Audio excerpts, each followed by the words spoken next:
the first to know in Nsem-Pii TV. And the Supreme Court echo asetana ni nyina Center for Citizenship, Constitutional and Electoral Systems. One Ghanaian company baako a obia enim ewo Ghana ha ekokopie mu ewo Supreme Court ni nyina John Dramani Mahama suspension ono de amaye maami Justice Gertrude Tokonu na eno na Center for Citizenship, Constitutional and Electoral System etimi ekokopie mu se John Dramani Mahama amfa emrakwa so na utimi suspend Chief Justice enti Supreme Court enka ho asem de toso mienu committee no eno one etna assembly so no ya de sa committee ni so Supreme Court enhwe na undeserve committee no animu ya enipa enum na etimi etna assembly so me kire judges mako 5 na etna assembly so na results ben na efrimu eba yenkoni. It is hearing a suit brought before it by a private citizen, Theodore Kofi Atakwate, who is asking the court to place an interlocutory injunction on the hearing by the Committee of Inquiry as part of processes for removal of the Chief Justice under Article 146 of the Constitution, pending the determination of the instance action. The plaintiff is also asking an order suspending the operation of the warrant of suspension issued by the president against the Chief Justice. Legal Affairs correspondent Lateef Idrisu joins me from court with more updates. Lateef, has court started already, and what's happening so far?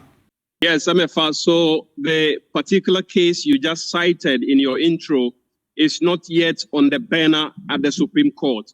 What is being heard currently is a case brought before the Supreme Court by the Center for Citizenship, Constitutional and Electoral Systems. Now, this group, the thrust of their case is that the President of the Republic, John Dramani Mahama, failed to furnish the suspended Chief Justice, her ladyship, Justice Gertrude Tokonu, with copies of the prima facie determination that was made against her, reason why the president went ahead to set up the committee that is currently undertaking its work. So what this group is asking the Supreme Court to do is to impose an interlocutory injunction on the processes, including the injunction on the committee that is currently hearing the matter. So it's asking for that. And then subsequently, this same group is hoping that a forum will be given to them to make a case for the entire process as initiated by the president to be quashed. And that is the case that is currently being heard. We heard from the lawyer for the plaintiff who made the case that indeed, as far as they are concerned, they are aware that the president has not furnished the suspended Chief Justice with a prima facie determination.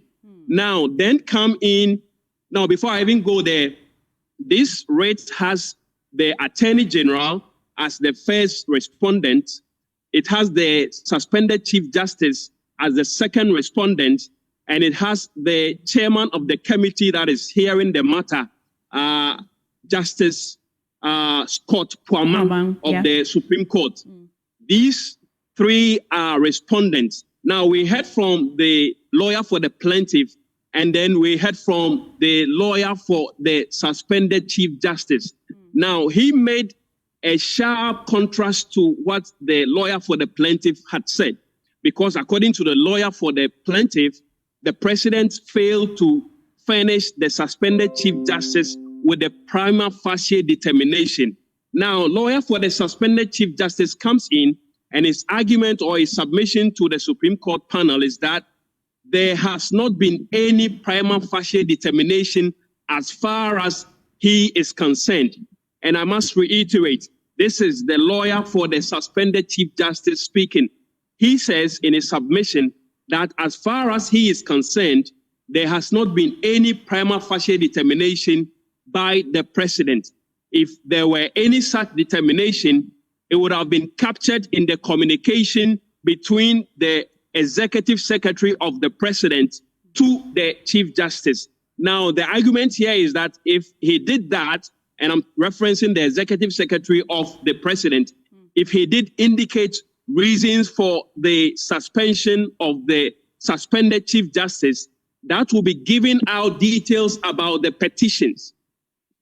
So his argument to counter that is that as far as he is concerned, the in-camera hearing about this whole petition and the hearing has to do with the in-camera hearing or the processes that is being undertaken by the committee established by the president, and not the communication as was done between the Executive Secretary of the President and the suspended Chief Justice. So the arguments have been made, and before I stepped out of the Supreme Court, Justice Nsem-Pii, who is representing the Attorney General, that's Deputy Attorney General Justice Nsem-Pii, was on his feet to make his own argument for the state on this particular matter. So the earlier one that was expected to come off has not happened yet. Okay. This is the latest from the... In this case, the Lord Chief Justice. When the petition gets to the Council of State, the Council of State must see whether or not the petition is frivolous or whether there's something to answer. If the Council of State comes to the conclusion that there is a case to answer, which the lawyers call in Latin prima facie, then the Council of State, together with the President, will set up a committee. The Constitution proceeds to delimit who and whom can be on the committee. It says that there should be 2 Supreme Court judges on the committee, one of whom is chairing it, and the other.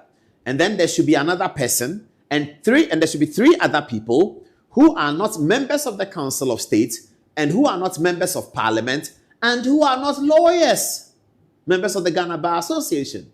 So in fulfilling the constitutional righteousness, John Dramani Mahama, together with the Council of State, having told Ghanaians that they have already established a prima facie case, then set up a committee of 5 members.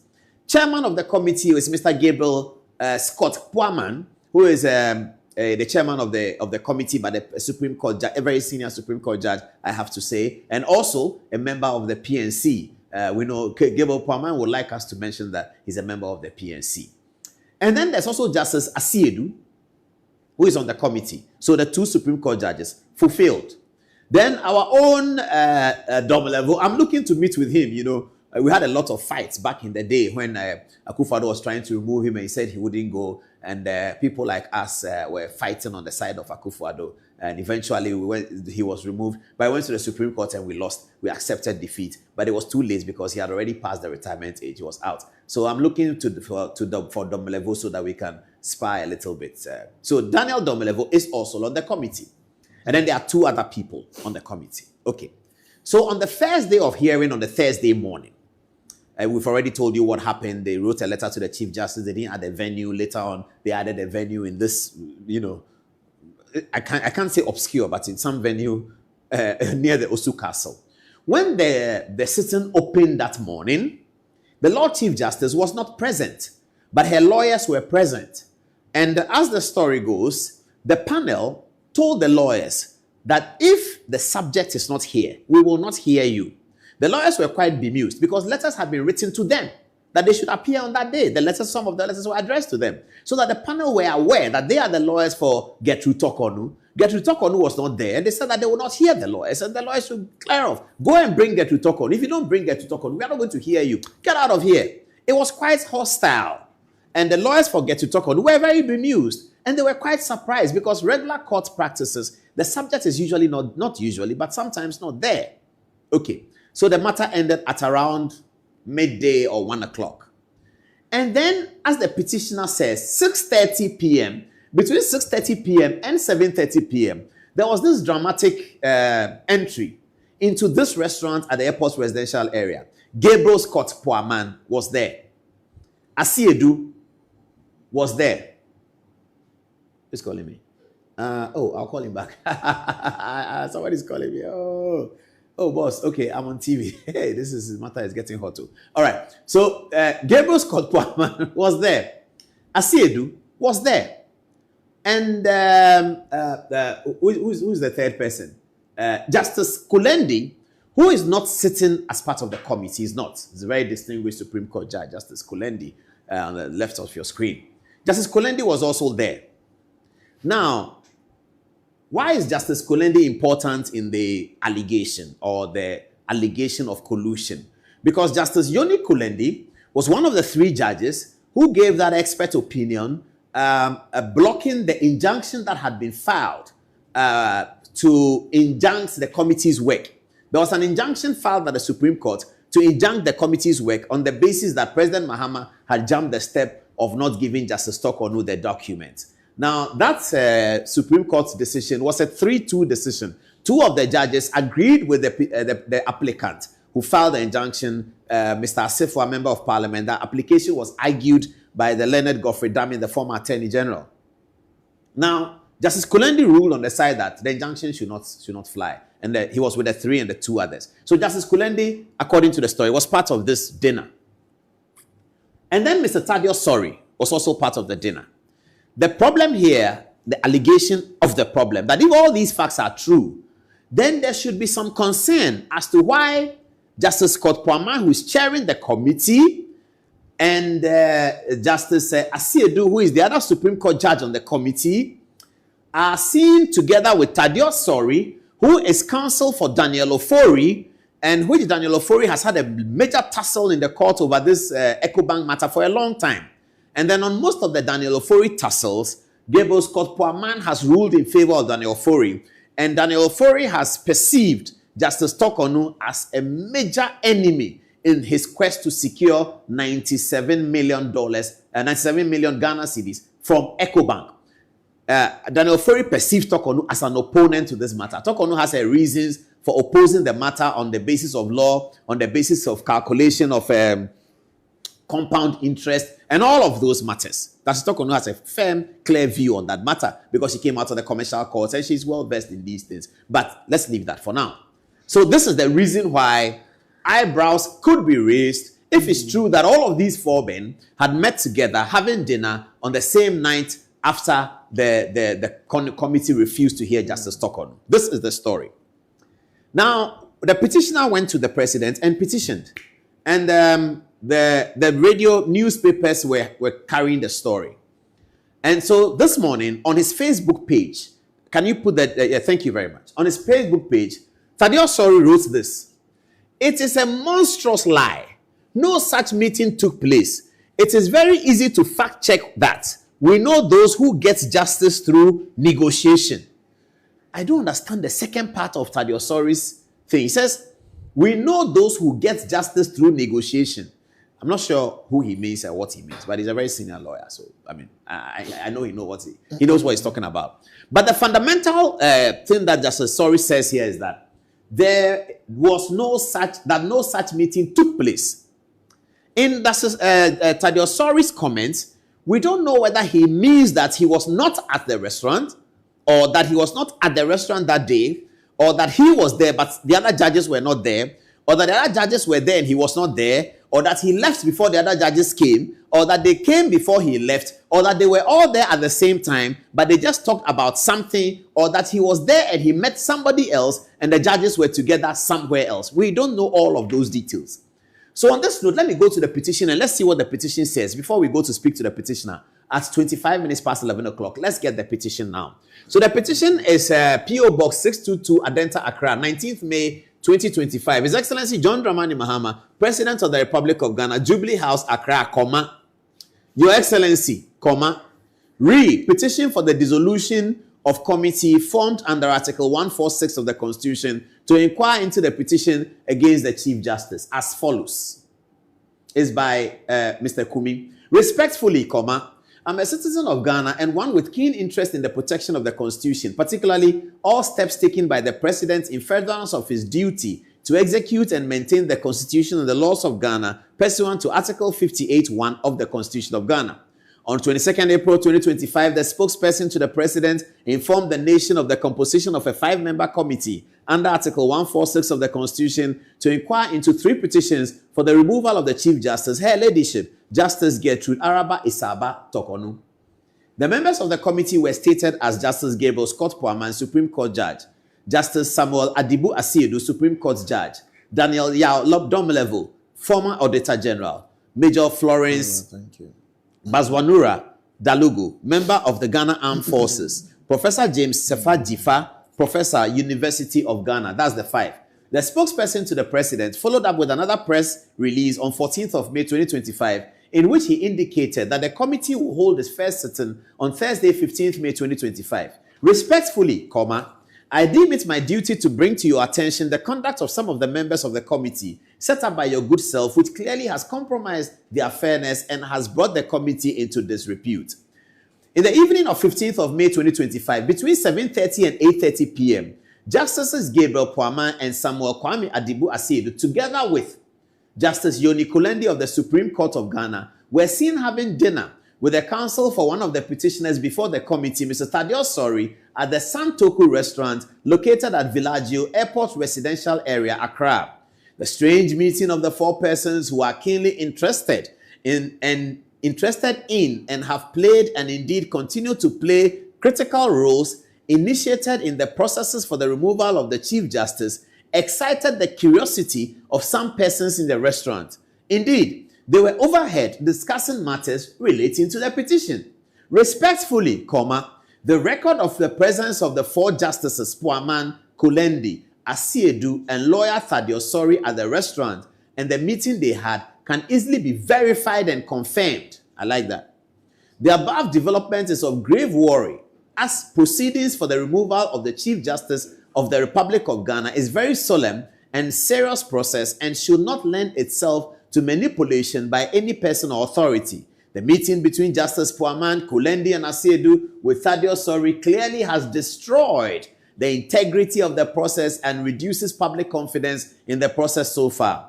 Both Justices Asiedu and Poaman are members of the panel set up to inquire into the petition. They have no business meeting counsel for one of the petitioners outside working hours at the unofficial place, a restaurant, and to have a discussion. This is more serious when the record shows that Justice Poaman gave judgments in favor of the same petitioner, Daniel Ofori, represented by the same counsel, Thaddeus Sori, in Supreme Court. Justice Tokonu, the record shows, rather gave opinions against the said Daniel Ofori in one of the cases. Further, Justice Poaman is known to be interested in becoming the Chief Justice following your election as President of the Republic. That's interesting. The petitioner is telling the President that, Mr. President, but you know that Justice Poaman, since you became President, he wants to be Chief Justice, you know. But that's really what he's saying. But Mr. President, why? You don't know. You know that Poaman wants to be CJ, you know, because you were elected, you know that already. All right. Justice Yoni Kulendi is widely known to have been a close rival of Justice Tokonu for the position of Chief Justice when same became vacant after the exit of Justice Kwesi Eni-Yeboah. He, Kulendi, lobbied vigorously for the position but was disappointed by President Akufo-Addo. It is therefore not surprising that he voted with alacrity against the plaintiff, Vincent Ekwa-Asefua, to dismiss an injunction application filed by him to restrain the taking of further steps under Article 146 until the suit filed by him to challenge the process is determined. Clearly, he has an interest in seeing the exit of Justice Tokonu as Chief Justice. He is known to be interested in being appointed Chief Justice. Justice Samuel Kwame Adibu Asiedu is also on record to have been one of those who actively lobbied to be Chief Justice after the exit of Justice Eni-Yeboah. He was also, however, disappointed by President Akufo-Addo on account of being far junior in the Supreme Court at that time. He thus has a personal interest in the removal process underway. Respectfully, in view of the matter set out above, the membership of Justice Poaman and Asiedu of the committee set up by your good self is an affront to justice. The meeting they had with Thaddeus Sori at Santoku restaurant on Thursday, 15th May 2025 clearly brings the administration of justice in the 3 petitions into disrepute and compromises their ability to efficiently discharge their duties to the Republic under Article 146 of the Constitution. Their conduct is deplorable and most unbecoming of justices occupying the highest court of Ghana. It has therefore the tendency to show that the whole process, quite unfortunately, is a sham. In the interest of preserving the integrity of the process, I hereby petition you for an immediate dissolution of the committee as